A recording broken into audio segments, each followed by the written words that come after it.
지혜로운 자와 어리석은 자라고 하는 제목으로 하나님의 말씀을 선포하겠습니다. 자, 이런 말이 있습니다. 일본 사람과 한국 사람이 같이 당구를 치게 되면은 한국 사람이 100을 치게 되면 일본 사람은 50도 제대로 못 치고 낑낑 된답니다. 한국 사람이 200을 치게 되면 일본 사람은 100을 겨우 넘긴답니다. 그런데 500을 먼저 넘기는 사람은 하나도 예외 없이 거의 일본 사람이 먼저 500을 넘긴다고 합니다.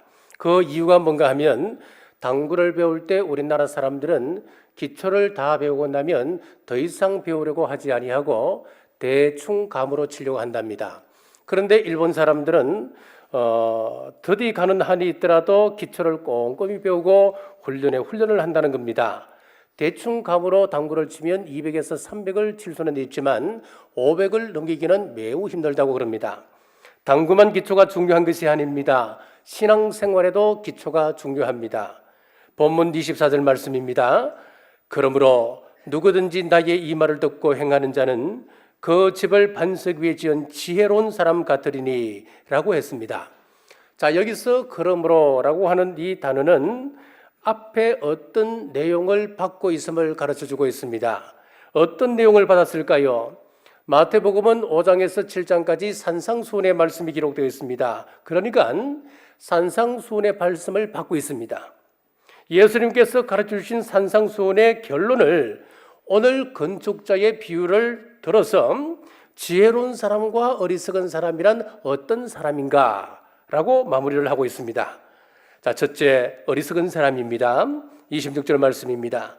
나의 이 말을 듣고 행하지 아니하는 자는 그 집을 모래 위에 지은 어리석은 사람 같으리니. 말씀을 듣고 행치 아니하는 사람들, 그 사람을 어리석은 사람이다 라고 했습니다.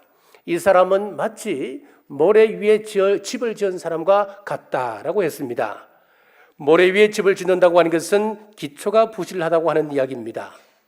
1970년 신촌에 와우 아파트 5층이 붕괴되어서 33명이 사망하고 40여 명이 중경상을 입었던 큰 사고가 있었습니다.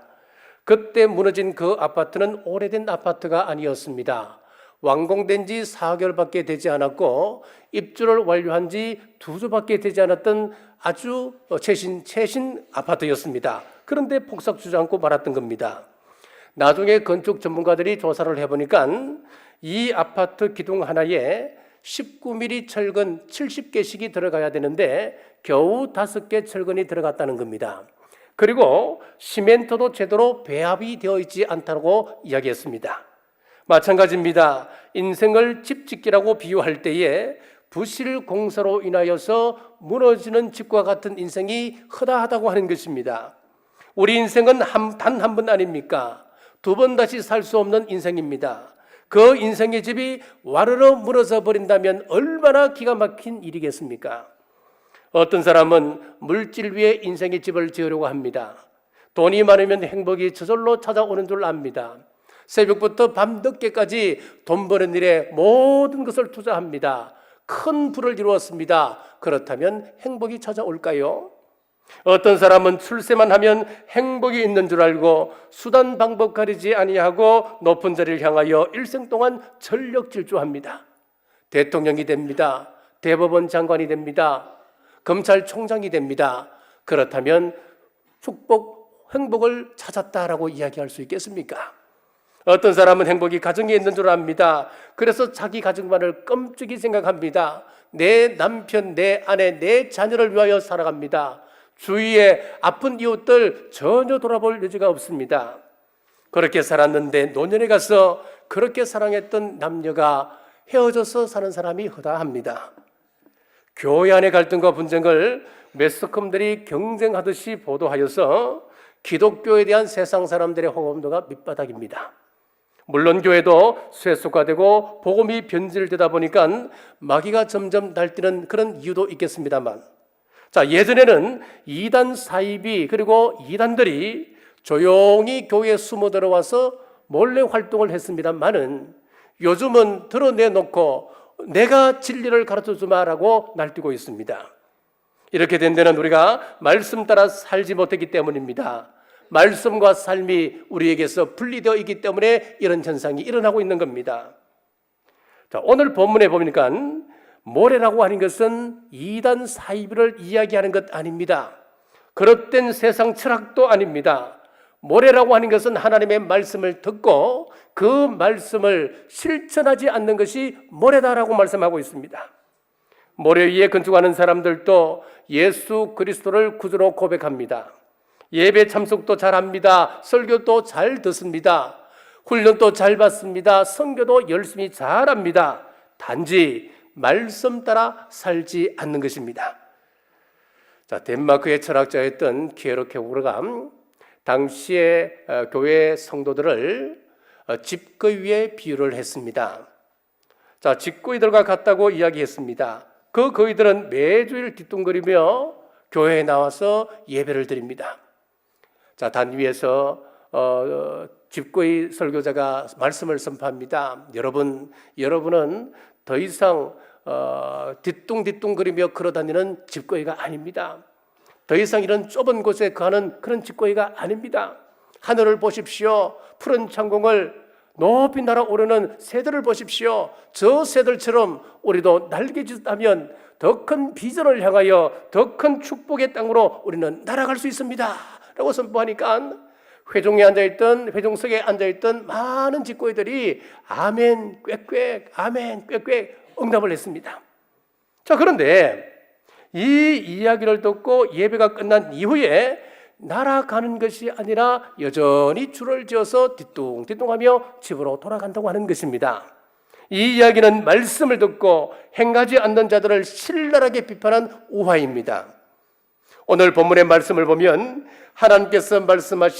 예수님께서 말씀하신 더 깊은 의도는 여기서 한 걸음 더 나아가서 그저 단순하게 행동하느냐 행동하지 아니하느냐의 문제가 아닙니다. 무엇을 어떻게 하느냐의 문제입니다. 자, 유대인들처럼 모세의 말씀이나 바리새인이나 서기관들의 말처럼 그것을 듣고 행하는 것은 우리 예수님에게는 아무런 의미가 없다는 이야기입니다. 오히려 그들의 가르침을 따라서 열심을 다하여 앞으로 나아가면 우리 예수님으로부터 외식하는 자들이요 라고 하는 비판을 받게 되는 겁니다. 사울을 보십시오. 예수님을 만나기 전에 그들의 가르침을 따랐습니다. 얼마나 열심히 살았습니까?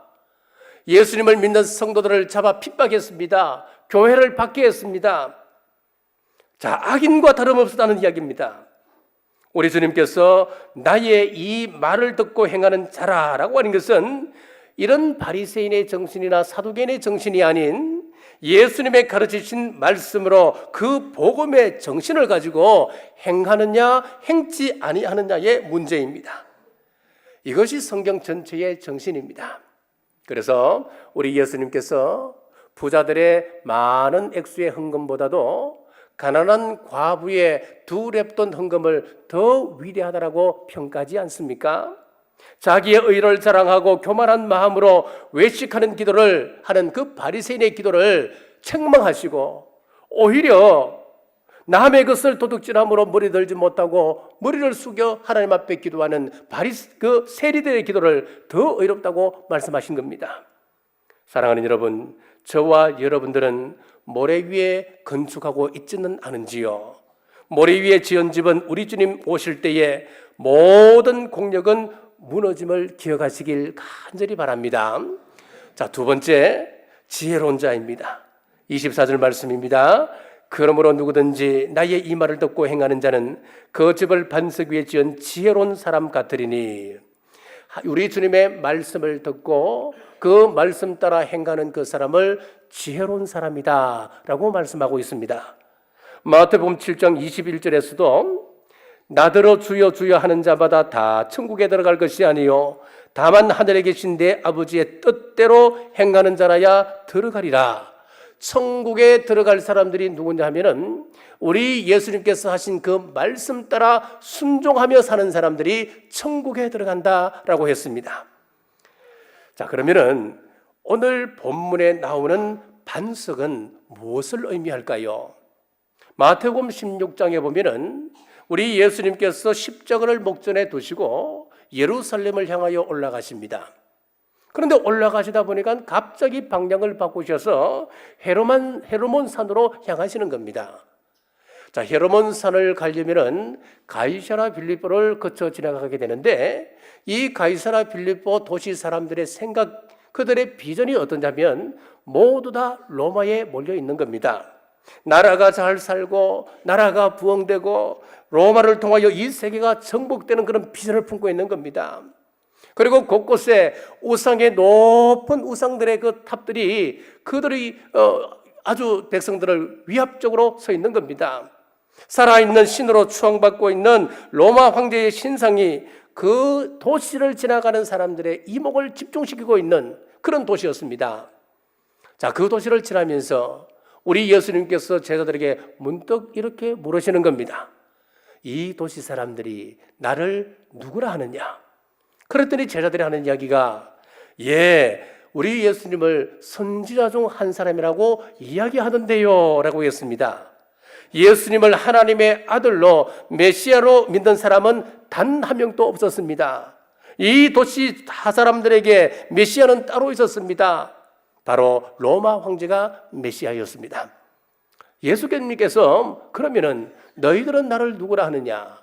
그때 베드로가 주는 그리스도시요 살아계신 하나님의 아들이십니다.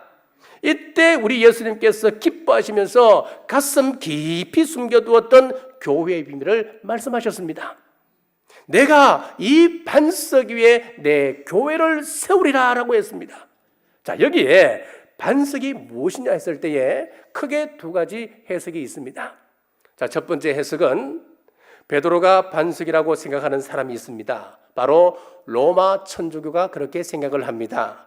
예수님께서 반석 위에 교회를 세운다 하셨으니까 베드로 위에 교회를 세운다라고 그들은 생각하고, 그 천주교에서 일대 교황으로 베드로를 그렇게 삼는 겁니다. 그러나 성경을 잘 살펴보면은 베드로라고 하는 그 이름은 페트로스입니다. 작은 돌멩이 그런 뜻이에요.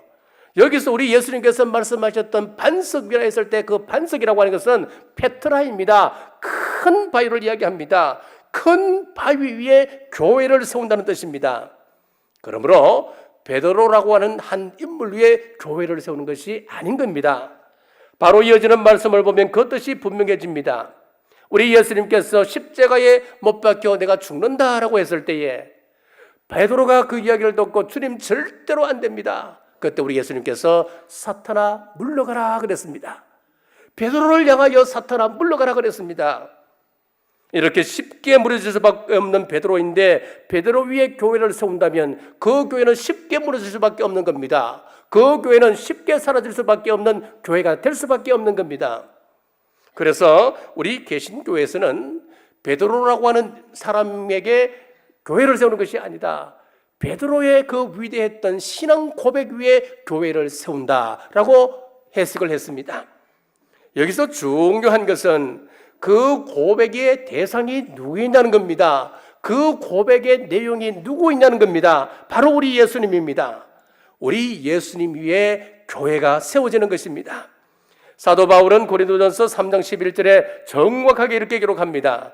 이 닦아둔 것 외에 능히 다른 틀을 닦아둘 자가 없으니 이 틀은 곧 예수 그리스도라 라고 했습니다. 사도 베드로도 베드로전서 2장 4절에서 보배로운 산돌은 예수 그리스도라 라고 했습니다.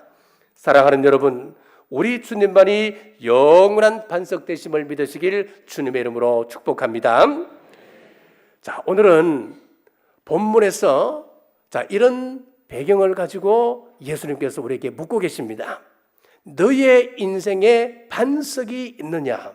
너의 비전이, 삶의 목적이, 모든 가치가 반석이신 예수 그리스도에게 붙어 있느냐라고 우리에게 묻고 계십니다. 반석이신 우리 예수님께 붙어 있으면 우리는 이미 존재 자체가 바뀌어진 사람들입니다. 사탄 마귀의 자식에게서 하나님의 자녀로 DNA가 바뀌어진 사람들입니다. 복된 존재로 살아가는 저와 여러분들이 주님 말씀 앞에 순종하고 실천하고 나갈 때에 그것을 반석 위에 지은 집이다라고 말씀합니다. 말씀에 순종하는 자녀들이 모일 때 그 가정은 아브라함의 가정처럼 믿음의 명문 가문 되는 것입니다. 그들이 교회 공동체를 이룰 때 그 공동체는 이 땅에서 선한 영향력을 끼치는 교회 공동체가 되는 것입니다. 사랑하는 여러분, 말씀 앞에 순종하는 지혜로운 사람들이 이곳에 함께한 우리 모두 되시길 주님의 이름으로 축복합니다. 셋째, 주님 말씀에 순종함으로 행하면 주시는 복이 있습니다. 첫째는 은혜를 주십니다. 출애굽기 20장 5절에서 6절 말씀입니다. 그들에게 절하지 말며 그들을 섬기지 말라. 나 내 하나님 여호와는 질투하는 하나님인즉 나를 미워하는 자의 죄를 갚되 아버지로부터 아들에게로 3, 4대까지 이르게 하거니와 나를 사랑하고 내 계명을 지키는 자에게는 1000대까지 은혜를 베푸느니라.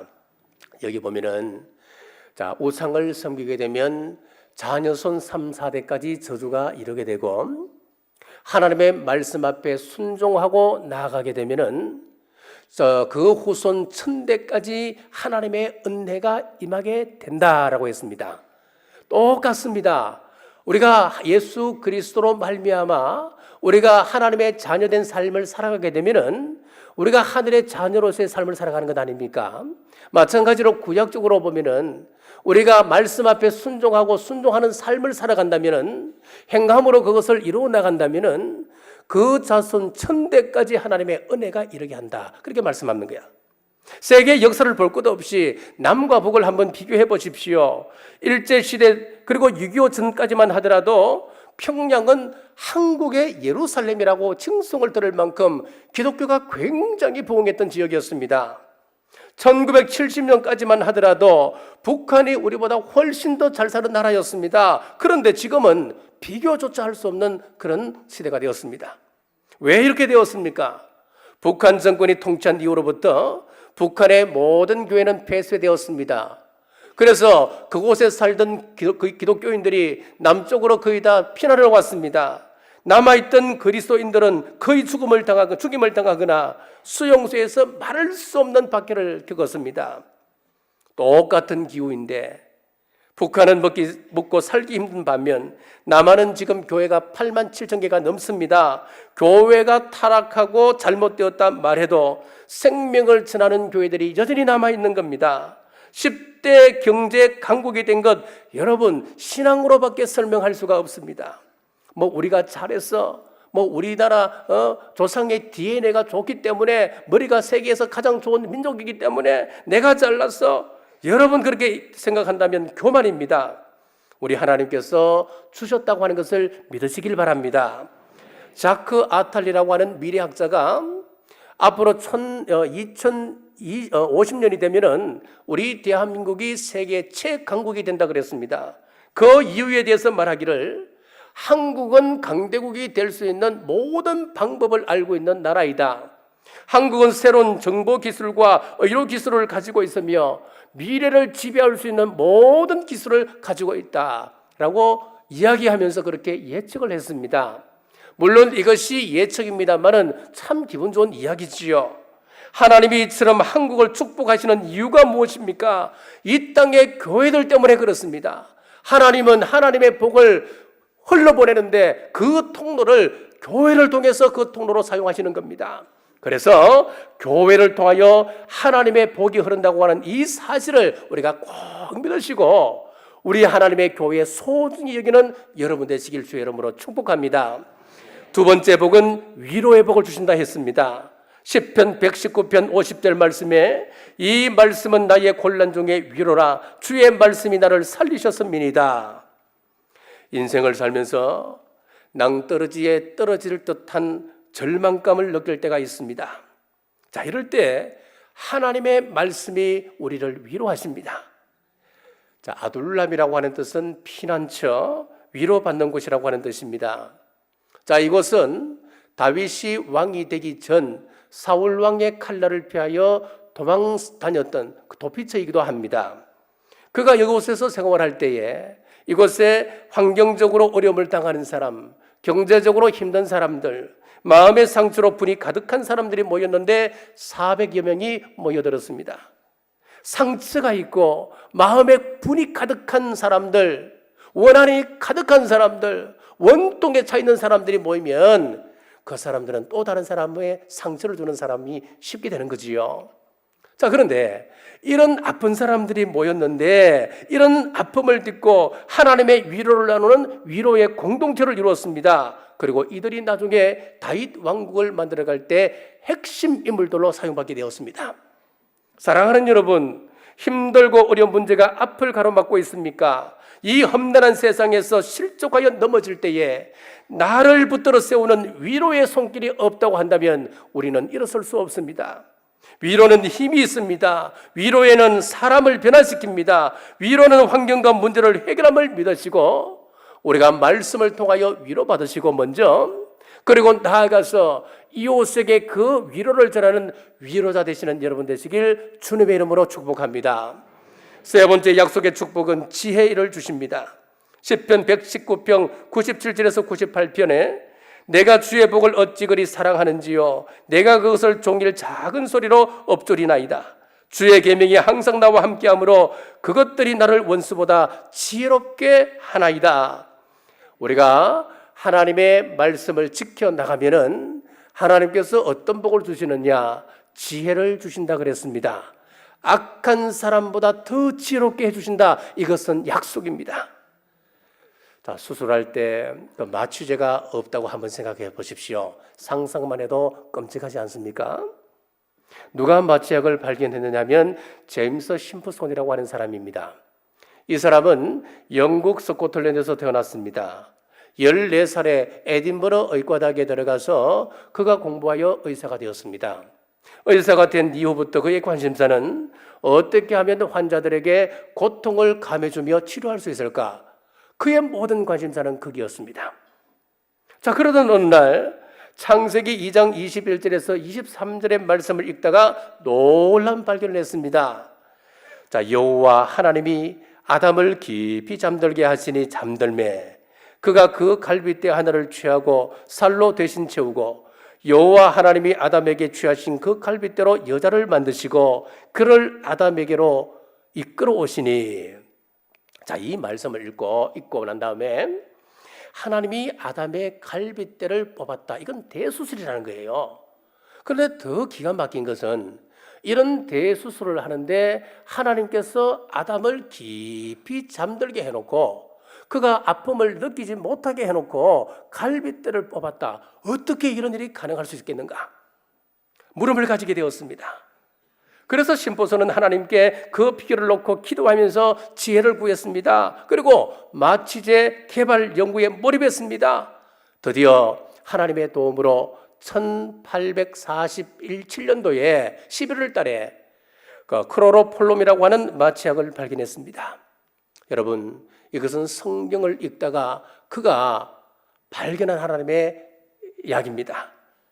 우리 하나님의 말씀을 가까이 하고 묵상하며 하나님과 깊은 대화를 나누는 사람은 우리 하나님께서 필요에 따라서 지혜를 주실 줄 믿으시길 간절히 바랍니다. 사랑하는 남부가족 여러분, 우리 예수님의 말씀이 놀랍지 않습니까? 오늘 본문의 그 군중들이 예수님의 그 가르침에 놀랐다라고 했습니다. 28절입니다. 예수께서 이 말씀을 받으심에 무리들이 그의 가르침에 놀라니. 수천 년 동안 내려왔던 계명들 그리고 율법, 자, 그 율법을 한마디로 선포할 수 있는 사람이라고 한다면 그분은 하나님이다. 그렇게 이스라엘 사람들은 생각하는 거예요. 복음의 본질을 깨달은 그 군중들이 매우 놀랐다라고 했습니다. 아브라함이 하나님의 말씀에 놀라서 본토 친척 아비집을 떠났습니다. 모세가 하나님의 말씀에 놀라서 이스라엘 백성들을 구원하고자 애굽 땅으로 다시 들어갔습니다. 사울이 예수님을 만나서 놀라움으로 비전이 바뀌었습니다. 삶의 목적이 바뀌어서 주님의 사도가 되었습니다. 놀라운 예수님의 말씀에 충격받았던 초대교회 성도들, 예수님께서 날 위해 십자가 지셨으니 나도 예수님을 위하여 내 목숨 바치겠습니다. 자신을 기꺼이 순교의 제물로 바쳤습니다. 예수님의 말씀을 듣고 군중들이 놀랐듯이 지금 우리들도 말씀을 듣고 놀라움으로 말씀을 실천하는 지혜로운 성도들 다 되시길 주님의 이름으로 축복합니다. 그리하면 이 세상의 거대한 사상이 우리를 삼키지 못합니다. 우리 주님 다시 오실 때 천국 백성 됩니다. 말씀 앞에 순종하시는 우리 모두 되시길 주님의 이름으로 축복합니다. 기도하겠습니다. 오늘 귀한 말씀 주신 아버지 하나님 감사합니다. 성도라고 다 성도가 아니었습니다. 주신 말씀에 순종하는 것이 참 성도임을 깨닫습니다. 주신 말씀 앞에 아멘으로 화답하고 세상 사상 따르지 말고 오직 예수님만 따르는 우리 남부교회, 거룩한 신부된 교회, 행동하는 우리 남부교회 될 수 있도록 역사하여 주옵소서. 다시 오실 예수님 이름으로 간절히 기도드리옵나이다.